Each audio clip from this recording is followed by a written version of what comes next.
Whether you're a skeptic or a believer, join me, Rob McConnell, as together we'll investigate the world of the paranormal and the science of parapsychology here on the X-Zone Radio TV show on XZBN and the X-Zone TV channel on Simul TV.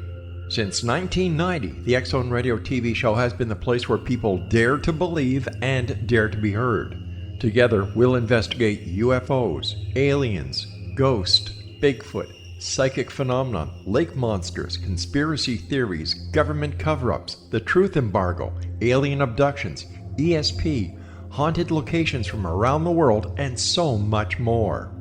With over 28 years of broadcasting and more than 4,500 individual guests, the X-Zone is truly a place where fact is fiction and fiction is reality, as evidenced by the credibility, integrity, and professionalism of the guests that we bring to our international audience. If you have seen a UFO, had a close encounter, seen a ghost, Bigfoot, lake monster, or a story that you would like to share or have investigated, contact me, Rob McConnell, by sending me your email to xzone@xzoneradiotv.com, or you can call toll-free 1-800-610-7035, extension 143, and on Skype, X-Zone Radio TV. For more information on the X-Zone Radio TV show with yours truly, Rob McConnell, visit www.xzoneradiotv.com or www.xzonetvchannel.com or simultv.com and xzbn.net. Until next we meet here in the X-Zone from our broadcast center and studios in Hamilton, Ontario, Canada, always remember, X-Zone Nation, keep your eyes to the sky and your heart in the light.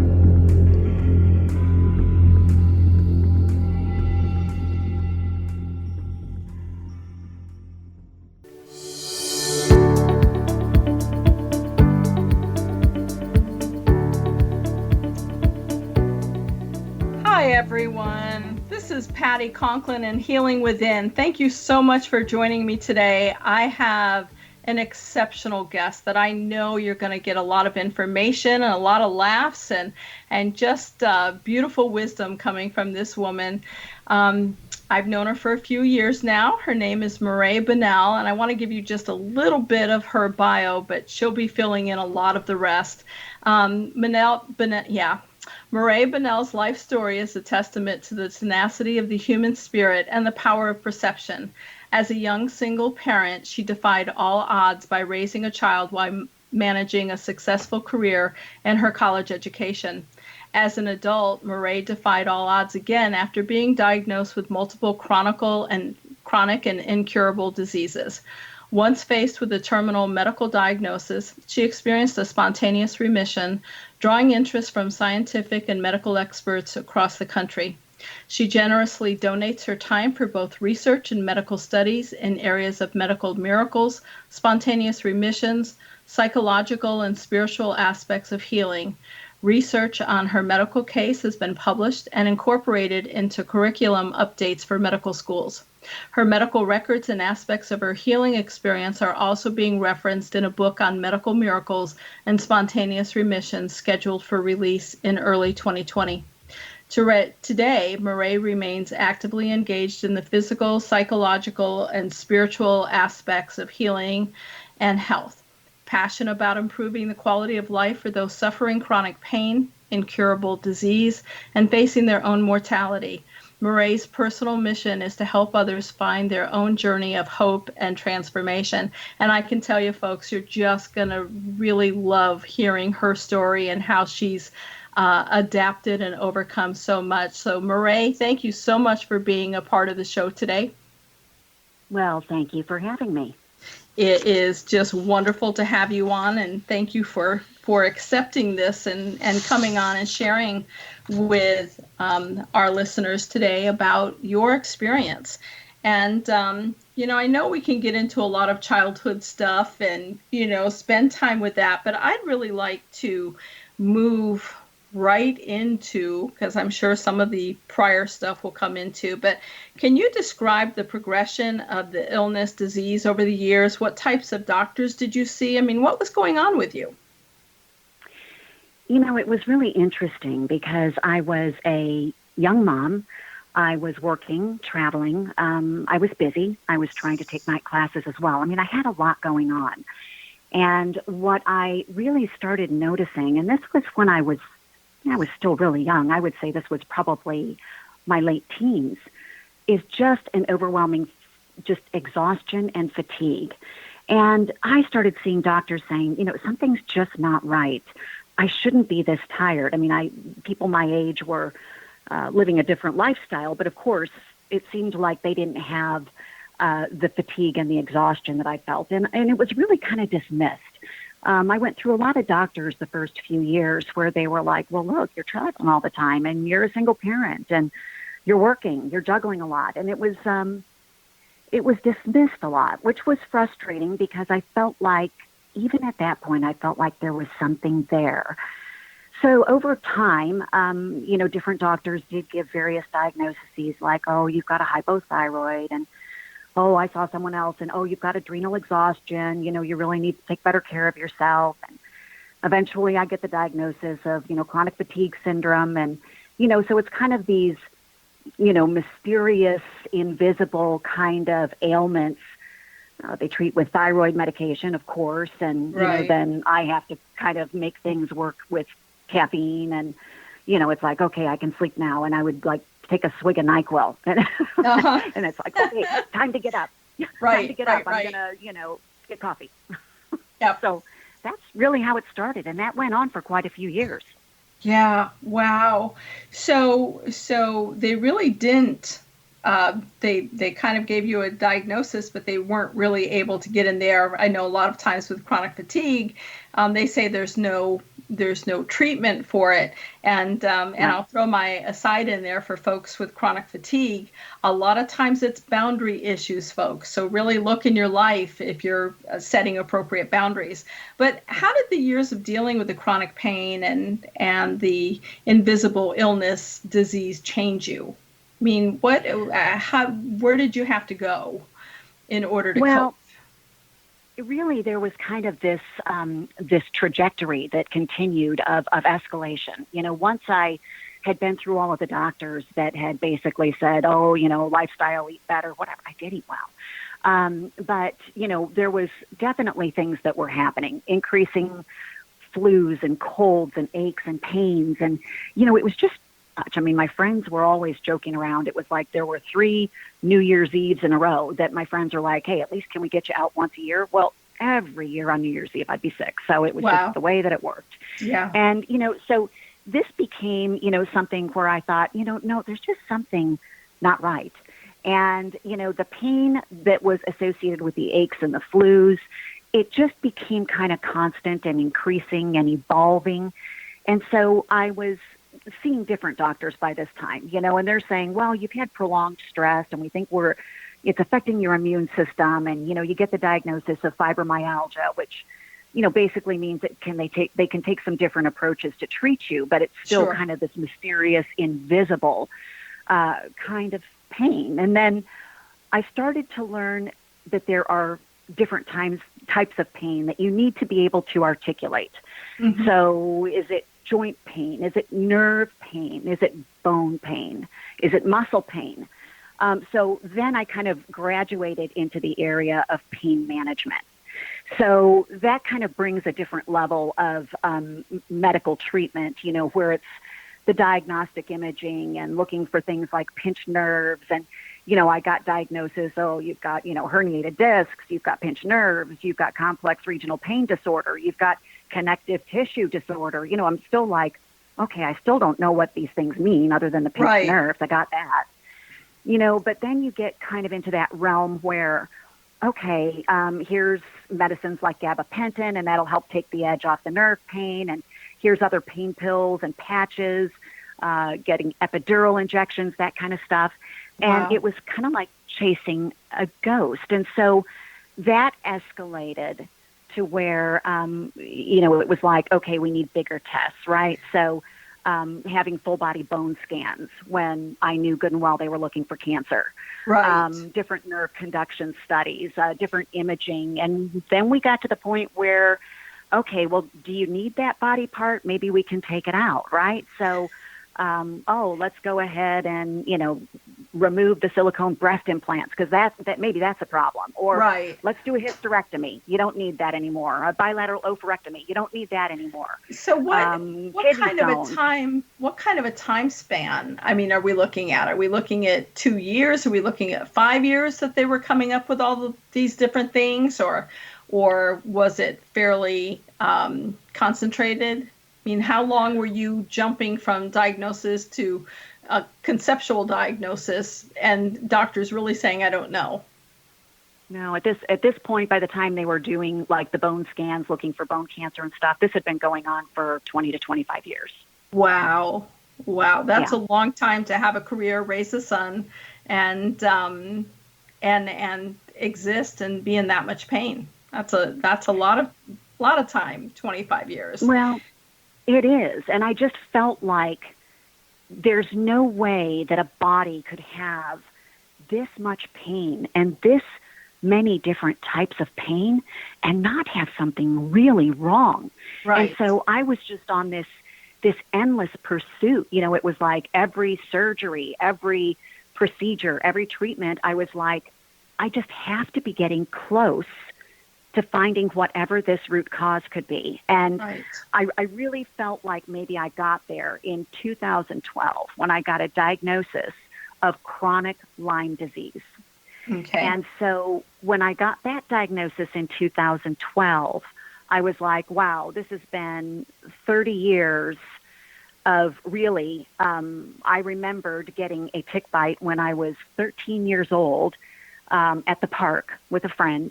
And I had lymph nodes on the back of my ear that all swelled up. And, you know, it was kind of scary. And my mom took me to the pediatrician. And the pediatrician was just like, well, there's nothing that we do about that. I mean, it's just they'll eventually go down. Right. Those lymph nodes never completely went down. But for years, they were large bumps behind my ear that always embarrassed me. I'd always try to use my hair to kind of cover that.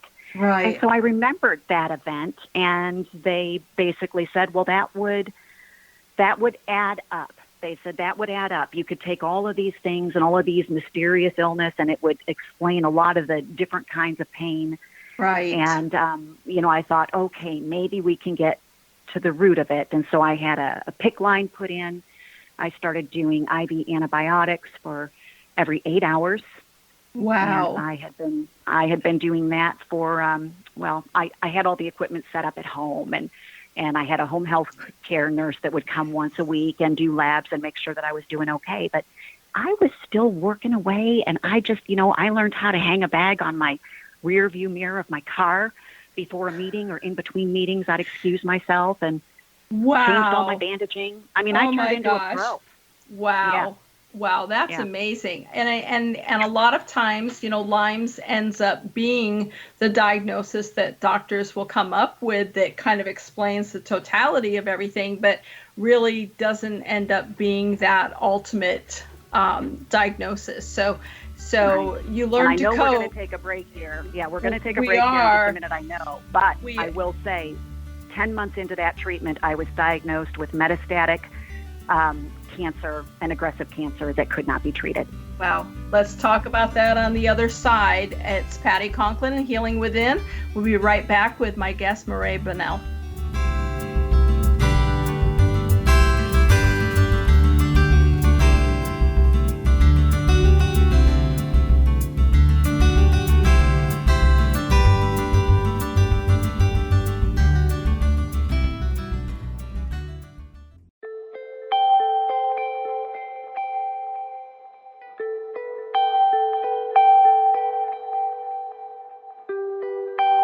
It's hard to listen to the news without realizing we're living in volatile, unprecedented times. Yet never has there been such an opportunity to transform the human condition. As old structures fail, where can we find the guidance to co-create a better way? Find Your Path Home is an ever-evolving, leading-edge information, education, and healing resource center designed to support and guide you on your path to unity and enlightenment. Based on sound principles employed by shamans worldwide, we provide techniques that can support you through the current transitions, offering online shamanic classes, international long-distance shamanic healing sessions, complimentary Mission Evolution radio episodes and Stairway to Heaven TV vignettes, seminars, retreats, and much more. All of this can be found on findyourpathhome.com. So I was watching the X Zone TV channel last night when I was abducted by aliens, and they kept repeating to me over and over again, simultv.com, simultv.com. What's simultv.com? That's what I asked them. They had it written on the side of their UFO. How do you spell that? UFO. No, I mean simultv.com. simultv.com. simultv.com. Right. simultv.com. Interesting that you were abducted by aliens in a simultv.com UFO last night. Oh, yeah? Yeah. Now that you mention it, I remember now last night I was awakened from a deep sleep. My great-grandmother was standing there. She said she'd come from the hereafter to tell me about simultv.com. She even spelled it out for me. simultv.com, sonny boy. simultv.com. simultv.com, sonny boy. Wow. Yeah. Guys, you'll never guess what my psychic guru just told me. simultv.com. Exactly. Are you guys psychic too? Of course. We all know about simultv.com. simultv.com.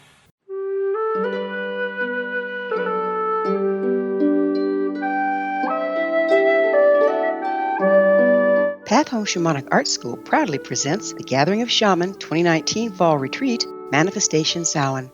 Join me, certified shamanic instructor Gwilda Wiyaka, in the magnificent Colorado Mountains this November 2nd and 3rd for a life-changing event.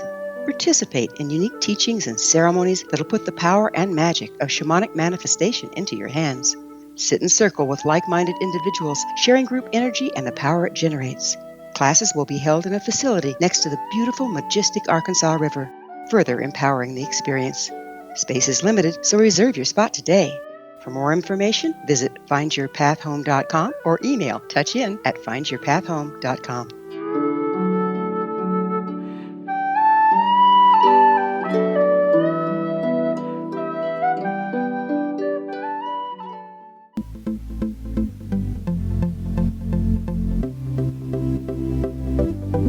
Hi, everyone. Thank you so much for listening in today. This is Patty Conklin in Healing Within, and I have a wonderful guest, Mirae Bunnell, who is sharing her story of pain, misdiagnosis, kind of a long time frame of going through a lot of different diagnoses and working full time, raising a child, and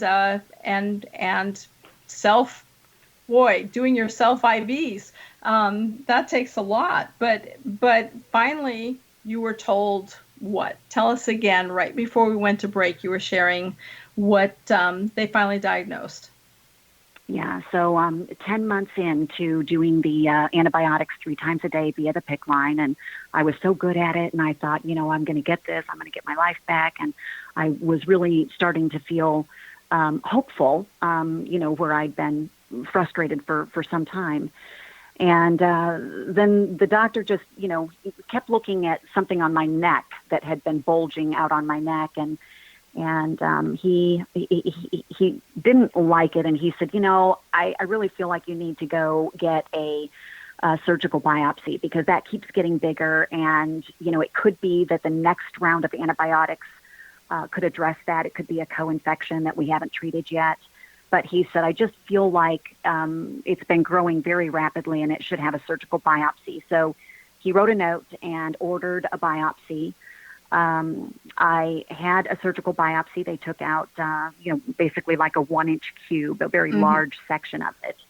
And they called me 2 days later and said that it was an advanced stage of a very aggressive cancer that was that didn't respond to treatment. So, it was just it was something that you might see in a movie, but you would never think it would happen to you. Right. It just like time just stands still. Yeah, absolutely. And so, obviously all the emotions of shock and terror and everything went through you, and they really weren't giving you any options. What was their prognosis, and what did they want to do?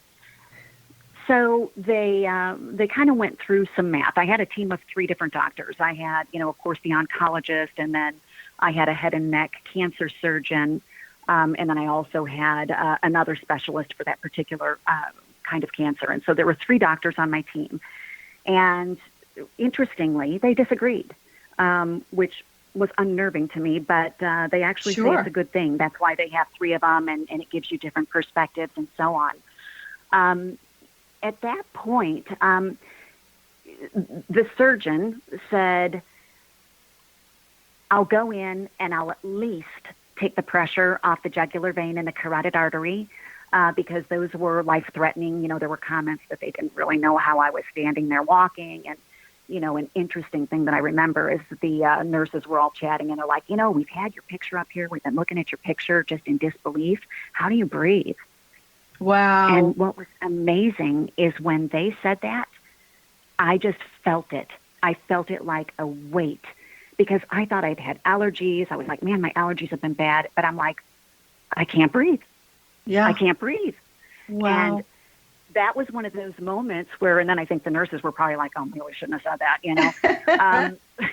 Yeah. But, yeah, you have those moments that kind of sit still in time where you have these different realizations of, you know, you want to go through the denial and, you know, oh, there's a mistake. I should get, you know, a second opinion, a third opinion. And of course I did do those Yeah. things. But it is certainly something when they explain to you that this is a cancer that responds to chemotherapy less than 5% of the time. It is not operable, so it was diagnosed as it was not resectable, was what they said. And so, you know, the surgeon wanted to go in and at least take the pressure off, which might give me a little more time so that I didn't like stroke out at any minute. Right. Because it and was tied into your jugular and carotid, Yeah. correct? Yeah. It had completely deviated, and it had wrapped around in different tumors. It was like a conglomerate. They said it was beautifully complex, were the words that they used. Wow. Beautifully complex metastatic conglomeration of tumors.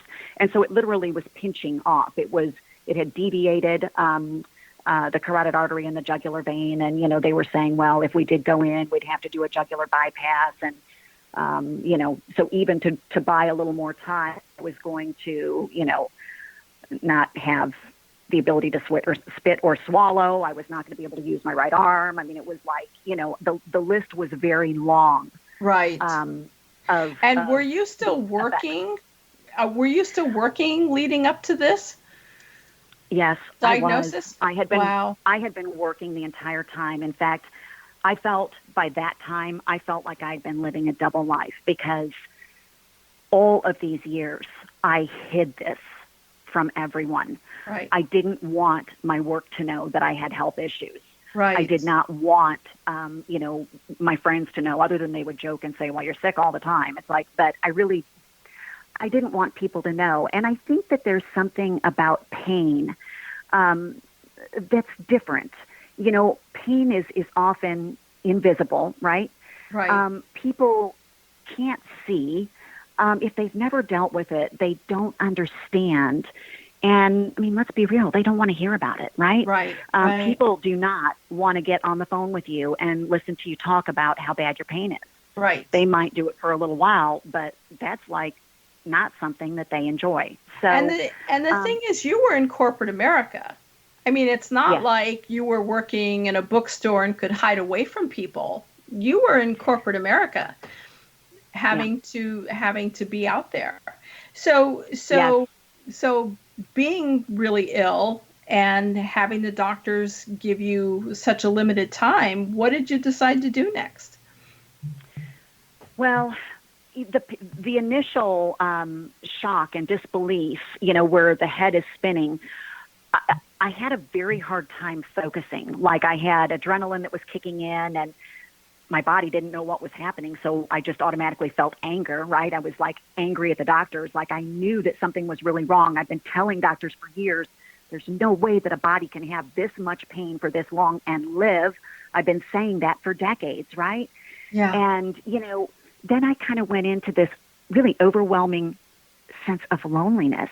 And I think that it was the realization where I was like, oh my gosh, I can be in a room surrounded by people, but I'm the only one that's going to die. I got to do this alone. I have to die alone. Wow. And then, you know, that all of a sudden, you know, kicked in a level of fear that I didn't know existed, because I just went screaming back to my childhood, like trying to remember Sunday school lessons and wait, let's go back. I got to get myself, refreshed on, what is heaven? What is hell? Who goes where? What's the, what's the criteria? Right. What's the criteria? My whole life. Right. Exactly. Yeah. It's like, okay, oh my gosh, I don't have time. But I felt like the first thing that I needed to do was I got to find a way to come to terms with this, because I was just pacing the floor. I mean, when I came home that night, I couldn't sleep. I couldn't eat. All I did was pace. I couldn't watch a TV show and sit down. I couldn't sit still. My mom wanted to hug me. I'm like, no, don't touch me. Right. It's so hard to explain when your body is like on fire, but everything feels like pins and needles.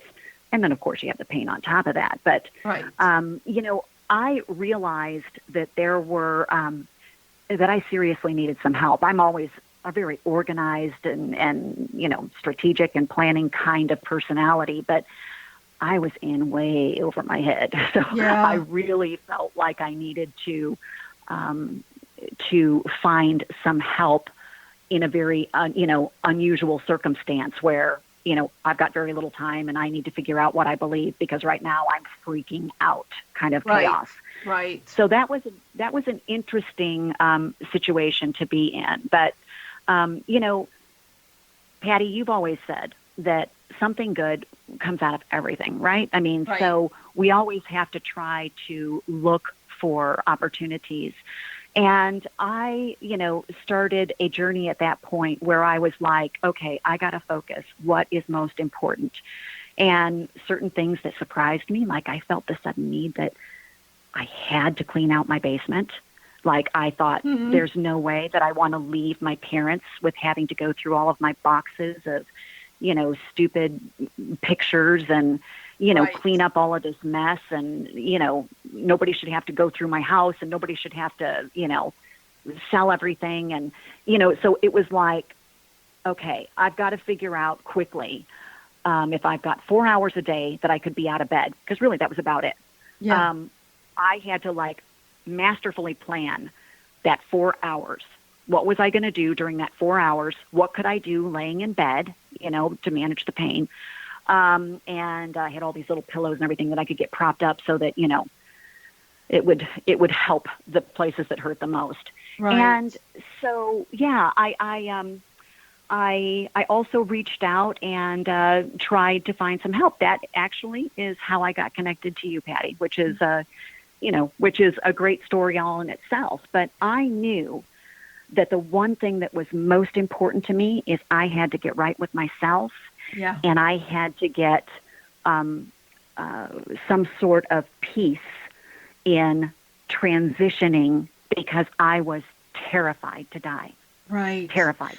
So when we come back after the break, let's talk about how you coped with that fear and that terror of dying and everything that was kind of looming in front of you, because that was a pivotal time, I suspect, in your process of going through this non-treatable aggressive cancer.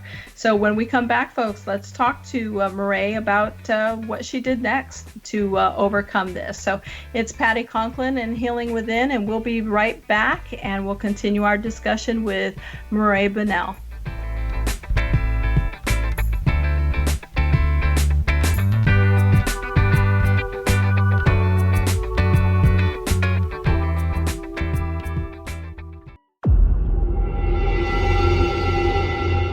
Whether you're a skeptic or a believer, join me, Rob McConnell, as together we'll investigate the world of the paranormal and the science of parapsychology here on the X-Zone Radio TV show on XZBN and the X-Zone TV channel on Simul TV.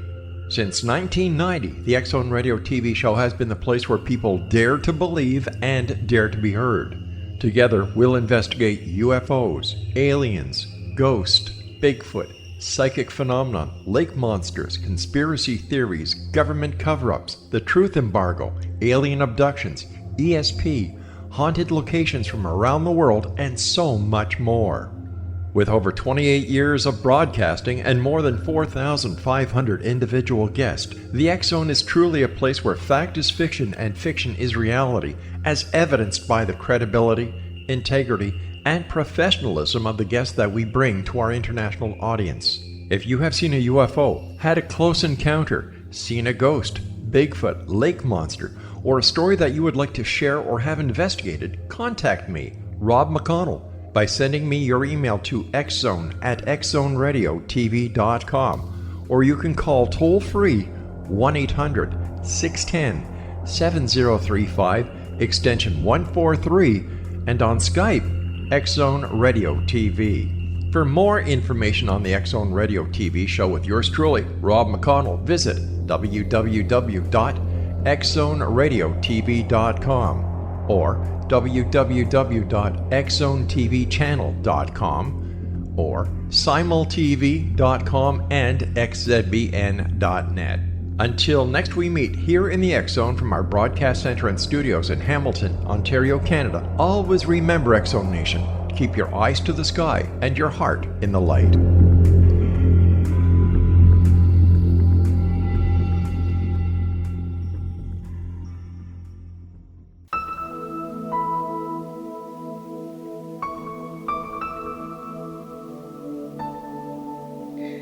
Thank you so much for coming back and joining. I'm Patty Conklin, and you're listening to Healing Within. And we've got a wonderful guest on today, Mirae Bunnell, talking about her experience with, at this stage, being diagnosed with aggressive cancer and non-operable, and just kind of moving into the fear. And I just want to join in with you, Mirae. I know that you know my story in my late 20s, being diagnosed with both forms of lupus and being told that I only had a few years to live, and overcoming it. So part of how we overcome things is how we face it and our perceptions of it. So you left us with the point of, what do I do now? Get the house ready. How much longer do I have?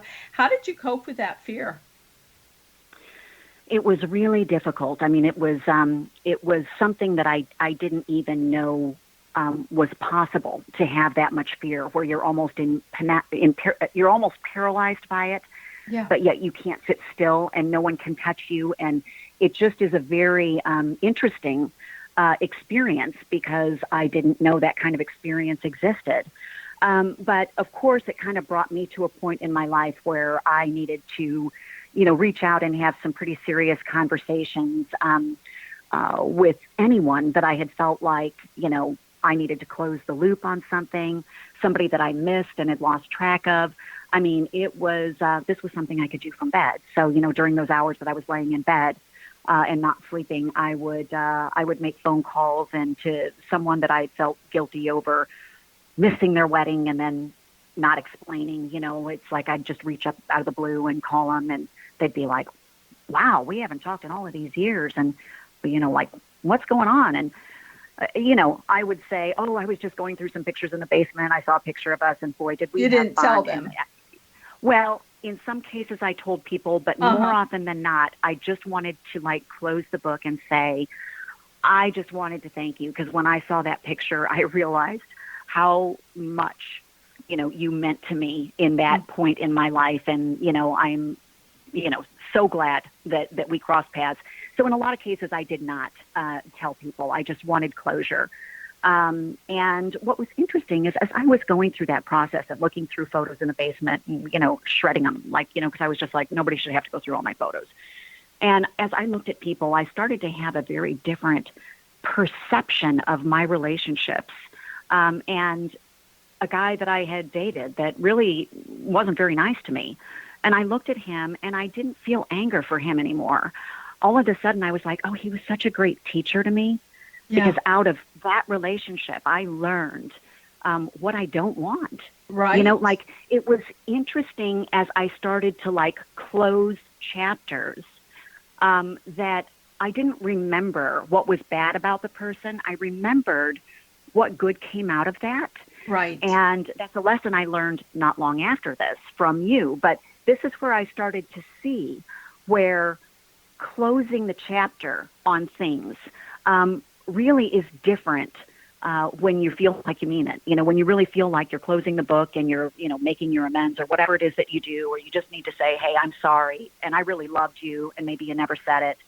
But kind of closing the book on those things. And I also, having a very religious family, was talking to them and it's like, hey, help me understand, I haven't been to church in a long time, and they're there all the time. So, get me up to speed and, help me understand how I can be one of the good ones, right? That goes to the good place.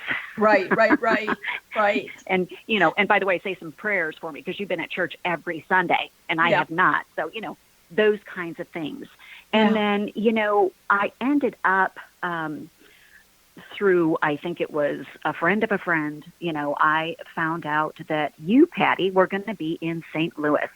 Mm-hmm. And so I had heard that you were already in town. The Friday night piece was already over. In fact, I think the Saturday piece was already over. Yeah, it was. Yeah. Yeah. So I think I found out about it like on a Saturday night, and the only piece that you had left was your Sunday session. And I think I found out with like 15 minutes notice that it was only a 10-minute drive. And I was like, well, that all seems to align nicely. Yeah, that was a group cellular. Yeah. Right. And, I went there and, honestly, what I was really hoping was that I would get a different perspective. I would hear something different. And, I didn't really understand everything about, what you did, Patty, but I knew that I was going to try anything I could to find peace and find a way to come to terms with transitioning and make sure that I didn't go to the bad place. Right. And so how did that journey affect you in terms of from that process on? It was perfect timing for me to really get a different perspective. And I would just say that, not to get into your business too much, Patty, but you had me do an exercise where I wrote, I explained things to you. I wrote them out on a piece of paper, and I described relationships with certain people. And then after you had read those, I'm like, yeah, that's all accurate. And then you did a shift on me. And, you asked me to remove one aspect of the relationship, like one dynamic. Right. What if you took this one dynamic of this relationship out, and why don't you rewrite that, and what would that look like? And I was like, oh my gosh, oh, holy cow. So this is like, all right, if you can get past the hand that might be right in front of your face, blocking your eyes, mm-hmm. all of a sudden you can see something totally differently. And the truth is what we hold based on how we are seeing and interpreting, information based on what we've learned in years past. And I started realizing, wow, you can actually change your perception, and it will change, it'll change what you're dealing with. Right. It was an amazing shift for me to start feeling empowered to say, I have the ability to change that dynamic. Yeah. I have the ability to change my perception, and therefore that will allow me to diffuse that situation. All of a sudden you're empowered to not be victim or stuck by circumstances that you don't want or like. Right. And so that's been one of the biggest gifts that I've ever received, was that ability to look at things differently. And I will tell you that I would say at that point, one of the most important areas that I needed to change my perception mm-hmm. was with how I dealt with pain. Yes. And for years, I felt like I'm such a nice person. I do good in this world. I feed stray dogs. I help sick animals. I donate money. It's like I'm a good person. The world is a better place with me. Why? Why me, kind of. And I really started to feel like pain was a punishment. And I don't know how that started other than pain hurts. When you're punished, it hurts, right? So you probably feel pain. I don't know. Somehow I created that association. And I think a lot of people do that. When I have pain, I must be doing something wrong, or I wouldn't be experiencing. I'm glad to hear you say that. It wasn't just me. You. I really took it like to the next level and felt like, oh, every mistake I made in my life, and this, I must be being punished. This is a condemnation, or this is a punishment for me not being a perfect person. And the biggest shift that I needed to have there was to realize I'm not being punished. This is the only way my body knows how to communicate with me. Right. I mean, I've been all like Rambo for all of these years. It's like, I'm going to be a single mother, and I'm traveling, and I'm taking promotions, and I'm getting new jobs, and I'm blowing out my number. And, I mean, I was so like conquer, work through it. I mean, even my workouts were so intense that it was like, no pain, no gain, that kind of thing. And that was the worst thing I could be doing to my body at that point, because my body needed some cooperation from me. It needed some cooperation, but I mean, look at the fact that not only was it an aggressive cancer that was non-treatable, right? It was connected and encompassing your jugular and carotid artery. I mean, so not only are you dealing with cancer, you're being suffocated to death. Right. Really. I mean, it's just such a unusual area for a cancer to grow. And so your body was really making inroads into let's listen. What is it that you need to hear? What is it that you're learning, right? Because it's not a punishment. It's a learning. And so when we come back, let's wrap up with just, what your doctors think when all of a sudden you didn't have this anymore, and all that stuff that truly does take place, folks. It truly does happen. And it's really about beginning to shift those perceptions. So let's talk about that when we come back. So this is Patty Conklin, and you're listening to Healing Within, and my guest, Mirae Bunnell, and I'm just so thrilled she's here with us today, and we'll catch you on the other side.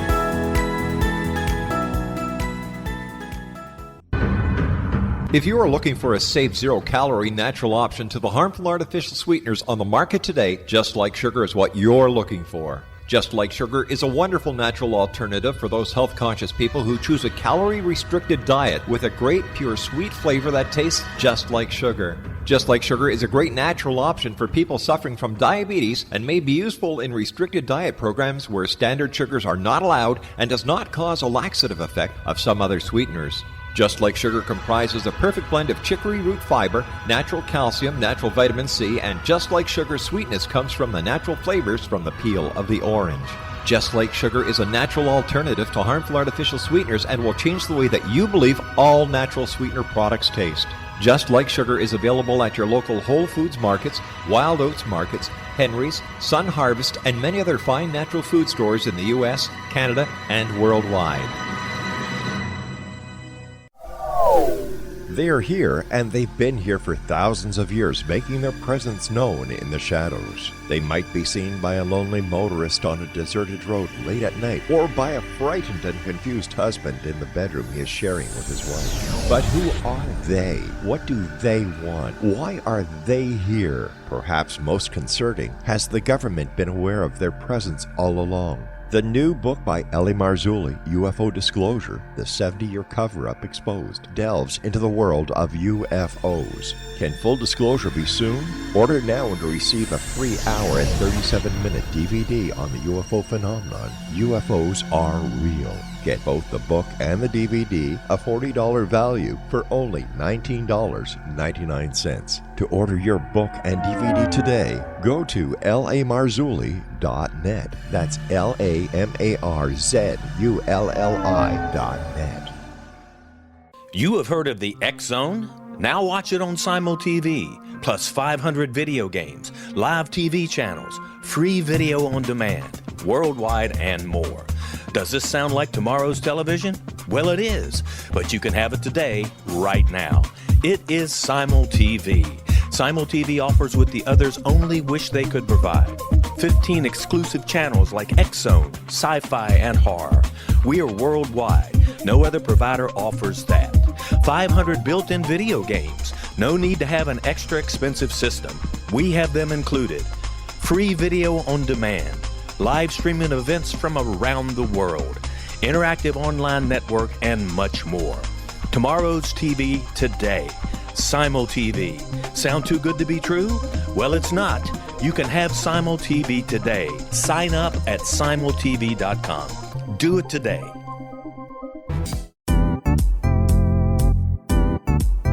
Memorable dynamic presentations are a not-so-secret weapon in the business world. Do you have a powerful message that must be shared, but you haven't found a way to deliver that message? Do you want to be known as a top public speaker who gets amazing results? Are you ready to create and deliver your powerful message?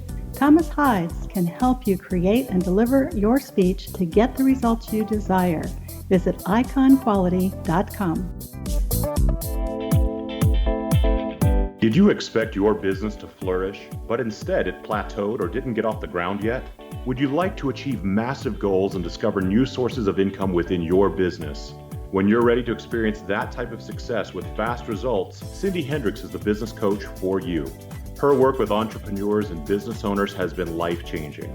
To get you and your business where you want to be, go to imaginemoresuccess.com. Has the fear of public speaking stalled your business or personal life? What would you give to develop and maintain supreme confidence? Have an invaluable private program to always perform at your best. Imagine how you would feel. You can have all that and so much more today with Thomas Hides' life-changing course called Number One Fear Unleashed. Visit numberonefear.com and be liberated from your fear of public speaking.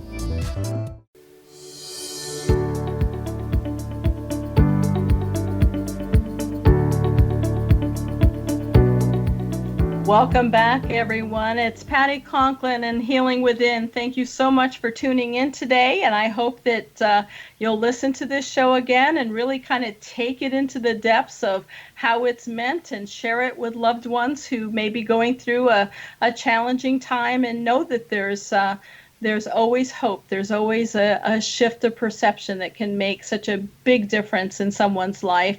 My guest today is Mirae Bunnell, and we've been having a wonderful talk about her experience of being diagnosed with an aggressive form of cancer that was tied into her jugular and carotid arteries, and her perception of life. So, Mirae, obviously you're still with us. And so the doctor's feelings of what was going to be taking place with you didn't materialize.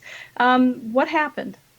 So, in my world at that point, now I am not working, which I've never remembered a time in my life that I wasn't, working. I've done that since I was, a teenager. And I'm not working. I am focused on, a handful of my top priorities of things that I feel like I need to clean up and resolve to make peace. Mm-hmm.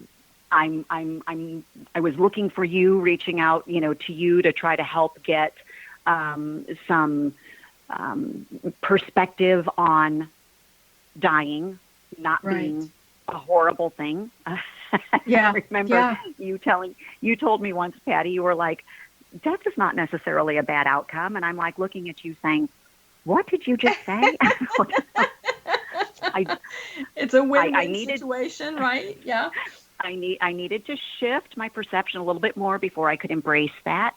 But yes, I needed to do a lot of digging deep internally, and I did. I mean, I've never spent so many hours, literally. I mean, just on my knees, like praying, like to anyone that could hear a prayer, just saying, you know, help me get through this, help me manage the fear, help me, you know, help me not completely melt down, you know, as I go through this process. And you know, what was amazing is that doing a lot of these things with the closure with people and making things right and saying things that maybe I hadn't sent, you know, in a way, it kind of like takes a little bit of a load off. I don't know how else to describe it, but it's like, you know, after a week or two of kind of knocking out some of these things that have been weighing on you for years, all of a sudden it kind of starts to feel a little lighter. And I did start feeling a little lighter, and I did start looking at things a little bit differently. And I was suddenly realizing that every situation, every experience was good. And I never would have said that before, right? Because you say, oh, you have good experiences and you have bad experiences. No, not so.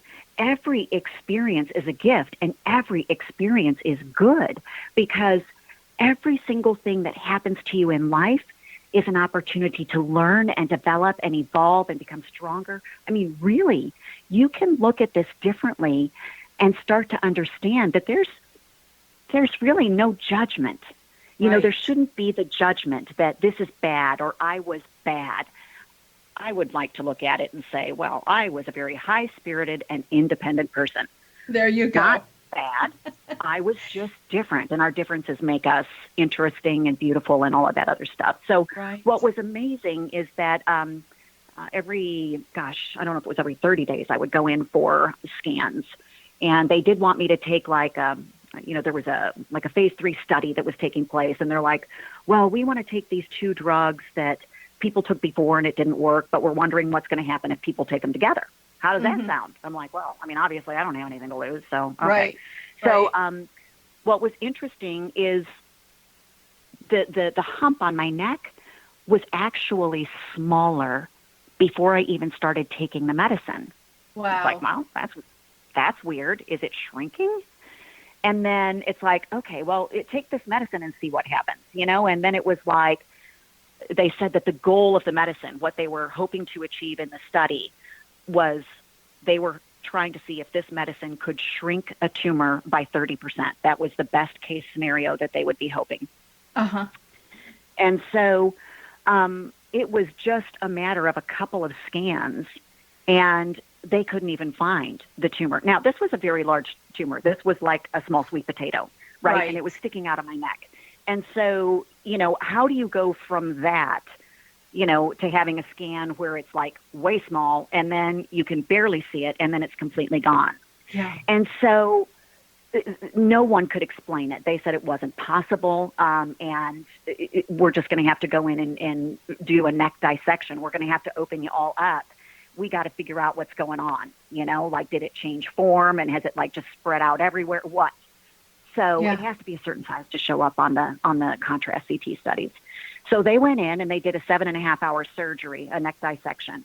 And I came out of the surgery, and, you know, the surgeon told me, he said, well, I told you it couldn't be gone. It wasn't gone. I could see the black, because actually that particular cancer is pigmented. You can see color. Wow. So he was like, I knew it couldn't be gone. I mean, I saw it. And he actually gave me a photograph of, you know, pieces of tissue that had the dark coloring on it. And, you know, anyway, so I had that for my scrapbook. And so he was like, you know, we'll let you know what pathology says. And so it was like 2 weeks. I should have heard back very quickly, but it was like 2 weeks later. And he came back and he said, I had them run these tests twice because I didn't believe it, but there was absolutely no cancer anywhere. And that pigment was literally a stain that was left from the cancer. It was only the pigment, a stain of that was left. So you just can't explain it. So, you know, an N of 1, whatever they call it, you know, statistical outliers, all they could say was there must have been a lot of people praying for you. Wow. mean, that's really amazing when you've got a pigmentation stain of the left, of the residual of the cancer being gone. I mean, it's amazing. It's wondrous, but I'm sure it made them scratch their heads in the medical profession. So how has that relationship changed, the relationship to letting go of cancer and being able to do it basically yourself? What has changed the relationship with yourself and others in terms of how you perceive life? I mean, yes, I'm saying alone. Yes, I know lots of people prayed. I know you did lots of spiritual inward. I had lots of help. But the bottom line is, it still all comes down to what your perception is as to whether or not you can get better. Right? I mean, a lot of people can pray and send good wishes and so forth, but the perception has to change within you. So how has that perception continued to change for you and the people you interact with and love and so forth? Well, I really feel like it's changed pretty much every aspect of my life. I mean, I'm back at work, and of course, from that front, like, everything looks normal. But my perceptions, the way that I interact with myself, other people, the world, the way I see things is totally different. And people who know me are like, you're so different, because when you walk outside, it's like, you see beauty in a flower, or, you look at the sky and oh, look how blue that is. I mean, just, there's a different level of awareness because there's different priorities, right? I mean, I so appreciate the wondrous aspects of things that we walk by every day. There's so many things that we don't think are possible, and they are possible. And so I feel a little bit like a kid, in the sense that I have a little bit more of a sense of wonder about me.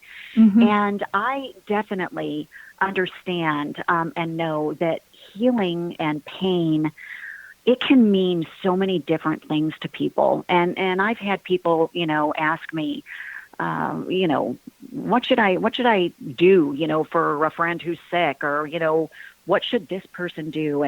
And when I get those questions, I kind of pause, and, I always encourage someone who asks me for my opinion or my thought, does that person, are they asking for advice, or are they just needing someone to be with them? When I was sick, I didn't want to be touched. I didn't want to be hugged. I didn't want someone really within 12 inches of me, but I wanted somebody there. Right. I wanted my mom sat there, bless her heart. She sat there and read book after book. She'd sleep, whatever. She was just there. She didn't expect me to talk. I didn't want to talk. My head was racing.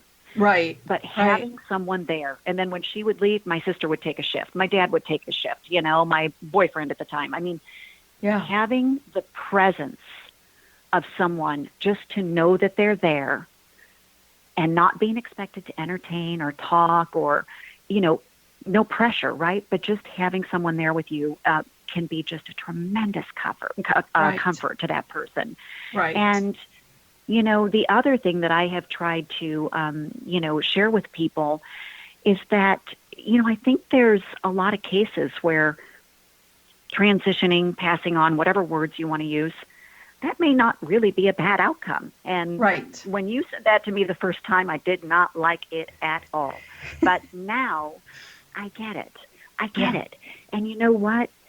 There are so many, good, great, beautiful, things that we can look forward to, regardless of where we are in our life or in our transitioning. And, I just feel like the people who get pretty close to that edge and have a choice, I mean, I believe I had a choice.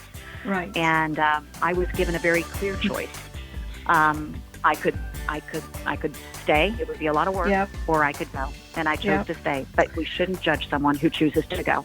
Exactly. Thank you so much for sharing your wisdom and your thoughts and your words, and you're just an inspiration to everyone. So thank you so much for being a part of the show today, Mirae. It's Patty Conklin and Healing Within. Thank you so much, folks, and I know that you learned something from Mirae's wonderful words. Thank you so much for being a part of today.